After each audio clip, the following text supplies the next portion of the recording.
Unyazi lwezulu uShembe ulandelwa zinkumbi zabantu abanyoshembe belandelwa amagqwangqwanga umbilozondo ukuxhozwa. uShembe ulandelwa zindimbane kwabanyoshembe amaNazaretha ayanela nasedokodweni elilodwa. Usayitsheni wasezulwini uthatha inhlupheko yamaNazaretha wayifaka ozankosi yathuthuka impilo yamakholwa kwathiwa amaNazaretha nezigubhu kanti unyazi olunika abantu imisebenzi ngama-R2 umbhidlizo inhlelo zabantu ababhalisela ukunqunya umlenze emasejari leke bayonyazini babuya kudideka udokotela ethi kepho inahambile i-omnipresent uShembe lale ebuhleni kwaseseseMozambique walala eMozambique waseseseswazini umbheko kafikanga e-airport ebheke eCape Town ikhikhizele elihlume esiqini sabombela ngokhola umhlangano ngenyawo eshaya kancane kodwa bamphahlile begijima bengajahe umuntu.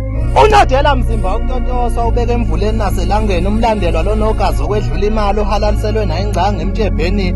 Unyazi lwezulu iWi-Fi econnectisa abantu impilo yanganeno nangaphesheya kwethuni iphasword idole ehlabathini. U5 inch isipilile esikhulu esabamba othayela esibathandayo kwisiphepho sangomhla ka-3 April 2011 sabadedela abafaka amaconsi endlini baphephukela ethemba ezinhle kuthiwa nohulumeni akasayilethi indishi zokukhongozela imvula isiphuma nangamawindi ngoba imvula endlini yegadi ngathi ithunyiwe. Umnikazi wewasho uqobo lwakhe ofaka inkonzo noma ingasikhathini esithandwa yena ukhipha umhlangano ngobumnyama kwangathi uthatha ngozwane ududula iy'cawu zasebuhleni zahlehla zayoma ngamachopho entaba bayidekile intaba yombango namagemgemu